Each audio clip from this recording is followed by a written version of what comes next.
Travis Mjolsnes, driving a 1988 E30 M3. Still has the S14, 2.5 liter bottom end. It's got a high flow top end, Schrick cams from Turner. It's got DTM pulleys, so flat belts are here, so no longer has the V belts. Carbon fiber intake, and then an Alpha N, which is again just an engine management system, so it eliminates the original, it has a airflow meter which is no longer there. Lightweight flywheel, sports racing clutch, and then obviously DTM shifter, DTM linkage through in the transmission.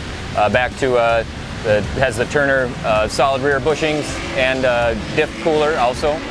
So really just everything I've done has been in the lens of what they ran in Europe or raced with them, has kind of been the focus. The whole cage is a full DTM replica, so I was fortunate enough when I was selected to run the 2016 Monterey Historics for celebrating 100th anniversary of BMW. There was another DTM car there, so I could take real detailed pictures and use that with the group that built the cage for me last year, that they took the time to measure it out and do the way that they built them back in the 90s when they raced them. Condor's kind of speed shop, plexiglass side windows and rear.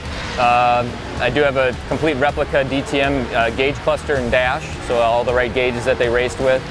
So I'm fortunate enough to buy it in high school for $4,500. I drove it to high school and drove it to college for many years in Minnesota in the winter, so I feel bad, but I think it had seen snow before that, but did drive it to school for many years. Dated my wife, now my wife, with the car when I was in high school and college. But then in 1999 I really started to progress into a race car. But did the one lap of America in 2000 with the car, and that's when the paint job was done actually. It was donated by a local car dealership, BMW dealership donated the paint job because we were running for a local charity, and so it was just a great event where we could bring a lot of people together to help support the car. It was one of the longest one laps they ever did at 6,000 miles in 6 days. They never did one that long after because it was so grueling. No air conditioning, all the way down to Sebring, Florida, up to Watkins Glen, back over to Michigan. I mean, it was a crazy event, and we had to drive the car there, mind you. We didn't trailer it, so we drove from Minnesota to start in Gingerman.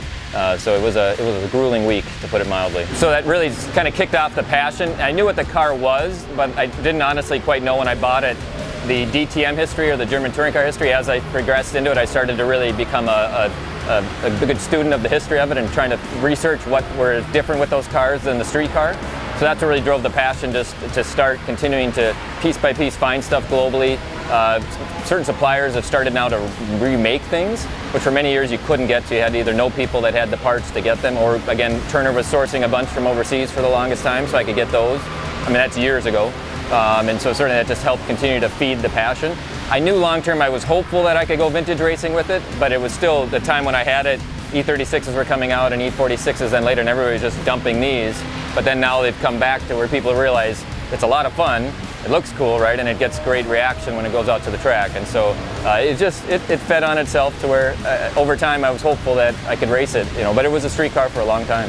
So probably the next evolution will be, you'll probably see a little bit larger. This is a DTM 1990, if that makes sense. It'll be DTM 1992, so a little bit bigger rear wing flap, and I already have the front DTM 92 larger front splitter. So you'll see a few little body tweaks.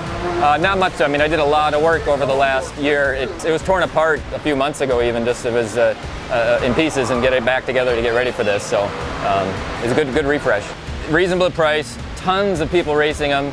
Super safe. You learned how to, it's a momentum car, so you have to learn how to drive the car. You can't overpower your mistakes with horsepower, right? So you have to learn how to handle the car, be soft on the brakes, how it's going to carry through a turn, versus some of the other stuff that's just all power. You think you're fast, but you're not, because you're not learning how to just handle it appropriately and come out of the corners and lay it down. And then when you get in a high horsepower car, you can just fly because you've already learned how to balance that car, where to position the car, and how to use the throttle and the brakes and everything at the same time. Depending upon where you are in the country, there's a lot of great car clubs. Depending upon the marque that you like, it may happen to be BMW. I'm biased towards that and know that, but there's a great process there where you can start at just, even if it's their local technical center track, something smaller, you can do a day at the track and build from there, because racing is fun. It can be expensive, but there's ways to do it at an amateur level and not break the bank. And so any of those clubs are a great feeder system to get into it. I'd say don't worry about buying and building this massive car. Spend the money on track time. That'll build on your speed and success versus everything for the car. It's great to add stuff, but start there, then build the car as your skills progress at the same time.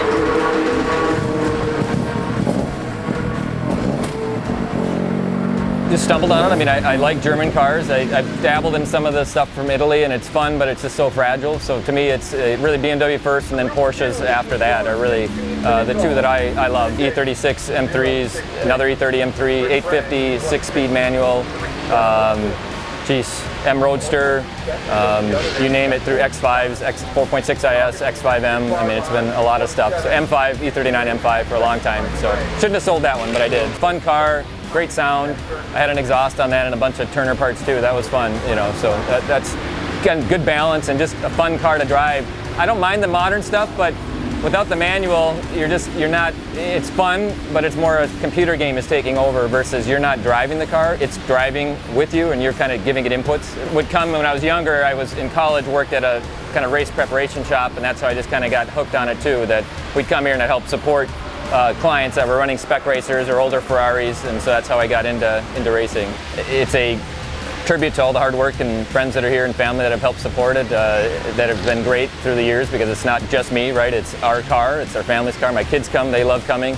It was a unique experience last night. Normally we get to go into the town, but because of the COVID-19 impact, we had to do it here, which was fun and different.